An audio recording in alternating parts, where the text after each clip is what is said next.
राधे राधे दोस्तों। तो दोस्तों चलिए आज हम आपको लड्डू गोपाल जी की कथा सुनाते हैं। ज़्यादा देरी नहीं करते हुए दोस्तों कहानी को शुरू करते हैं। वृंदावन में बिहारी जी की एक सच्ची भक्त थी जो कि बिहारी जी को लड्डू गोपाल बुलाती थी, जो कि बिहारी जी को बहुत प्यार और दुलार भी करती थी। एक बार वो बिहारी जी के दर्शन करके लौट ही रही थी। उन्होंने देखा कि लड्डू गोपाल की प्रतिमा बहुत ही सुंदर और बहुत ही प्यारी है, क्यों ना इसे ले लूं। ये सोचकर उन्होंने वो प्रतिमा ले भी ली और उस प्रतिमा को वो अपने घर ले गई। उनका नाम कांताबाई था। कांताबाई के एक बेटी थी जिसकी पास के गांव में ही शादी हो चुकी थी।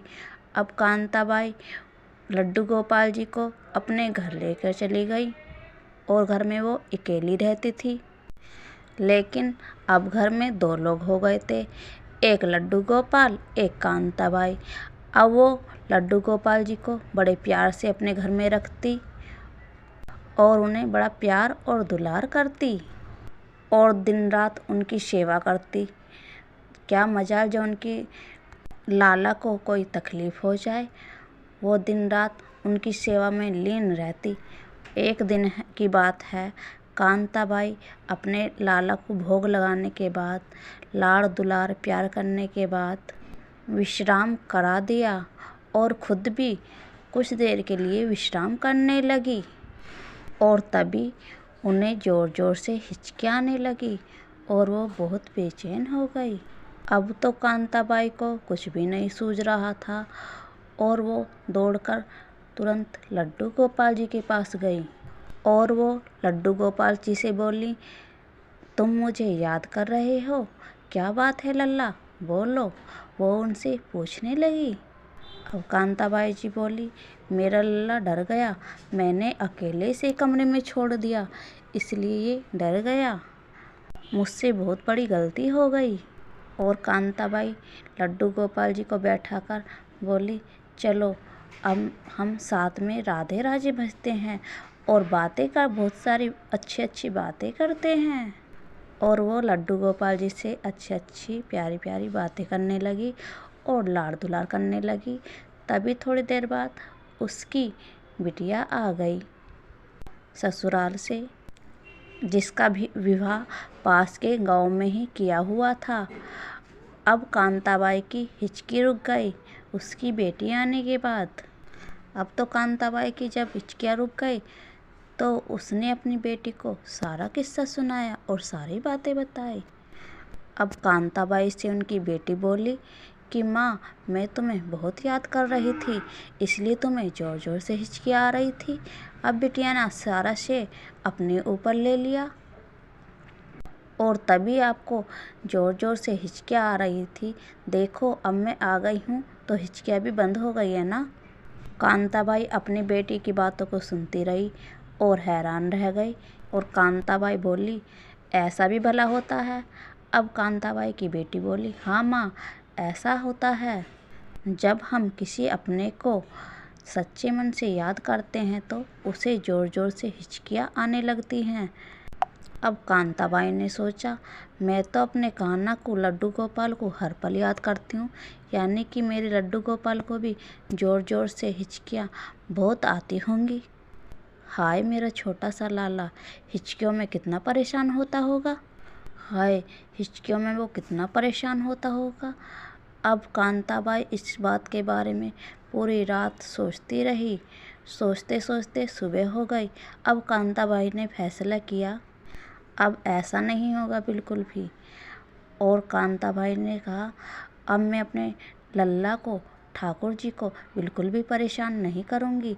और उन्होंने लड्डू गोपाल को याद करना बिल्कुल छोड़ दिया। अब उन्होंने अपने कान्हा जी लड्डू गोपाल को अपनी बिटिया को दे दिए सेवा करने के लिए, जिससे कि वो परेशान ना होए। और अब वो लड्डू गोपाल कान्हा जी को एक पल के लिए भी याद नहीं करती, जिससे कि लड्डू गोपाल परेशान ना होए और हिचकियाँ ना आए। ऐसा करते करते 1 दिन बीता, 2 दिन बीते, हफ्ते बीत गए और लगता कि लाला की याद अब मुझे आएगी और वो उसी समय बिहारी जी के दर्शन करने चली जाती। लेकिन लड्डू गोपाल जी कान्हा जी को याद नहीं करती डर के मारे और दर्शन करके आ जाती। जब एक दिन कांताबाई सो रही थी तो ठाकुर जी कांताबाई के सपने में आते हैं और उनसे कहते हैं, वो कांताबाई के पैर पकड़कर सपने में कहते हैं, मैया ओ मैया। कांताबाई के पैर पकड़कर लड्डू गोपाल जी कान्हा जी जोर जोर से रोने लग जाते हैं। और अब ये सुनकर कांताबाई सोती हुई सोकर उठ जाती हैं और ज़ोर ज़ोर से राधे राधे कहकर रोने लग जाते हैं। और वो लड्डू गोपाल जी से कहते हैं, प्रभु मेरे, आप तो उनसे भी नहीं मिलते जो कि समाधि लगाकर बैठ जाते हैं, और आप उसे भी नहीं मिलते जो आपको निरंतर ध्यान लगाए रखते हैं। और मैं पापन, जिसने आपका नाम तक लेना छोड़ दिया, और आप मुझसे मिलने आ गए, मुझे दर्शन देने के लिए आ गए। और मैंने आपको याद करना तो दूर, मैंने तो आपको प्यार करना तक छोड़ दिया। मैं इतनी पापन हूँ और आप फिर भी मुझे दर्शन कैसे देने आ गए। तब बिहारी जी ने कहा, हे माँ, आप बहुत भोली हो और बहुत प्यारी हो। यदि कोई मुझे याद करता है तो उसके पीछे कोई ना कोई स्वार्थ होता है या कोई इच्छाएं होती हैं, तभी मुझे कोई याद करता है। यदि मुझे कोई साधु या संत भी याद करते हैं तो उनका भी मुक्ति या पाप धुलवाने का कोई ना कोई कारण होता है। जब भी मुझे कोई लोग या भक्त याद करते हैं तो उन सभी का कुछ ना कुछ स्वार्थ जरूर होता है। लेकिन माँ, आप धन्य हो, आपने ये सोचकर मुझे छोड़ दिया, मुझे याद करना छोड़ दिया कि कहीं मेरी लल्ला को हिचकियाँ ना आ जाए और वो परेशान ना होए, इसलिए आपने मुझे याद करना छोड़ दिया। आप माँ बहुत अच्छी और मेरी बहुत सच्ची भक्त हो। मैया, तुम मुझे बहुत प्यार करती हो और इसी के कारण तुमने मुझे मेरा हिचकी के कारण नाम लेना तक छोड़ दिया, इसलिए आप मेरी सच्ची और अच्छी भक्त हो। और मैं आपको वरदान देता हूँ, आपका मेरे श्रेष्ठ भक्तों में गिनती होगी और आप मुझे बहुत प्यार करती हो। ऐसी मैया तो बहुत मुश्किल से मिलती हैं। और कान्हा जी, बिहारी जी, लड्डू गोपाल जी ने उन्हें ऐसा वरदान दिया और तभी कांताबाई ने अपना मिट्टी का शरीर छोड़कर श्री कृष्ण जी अपने लड्डू गोपाल में लीन हो गई और वो उनकी सच्ची और अच्छी भक्त बन गई।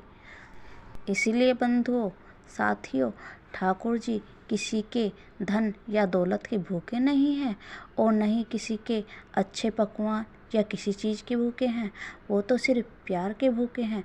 कान्हा जी, ठाकुर जी से प्यार कीजिए और लड्डू गोपाल जी का बहुत बहुत ध्यान रखिए, वो तो सिर्फ प्यार के और प्रेम के भूखे हैं। तो दोस्तों, आपको कहानी कैसी लगी?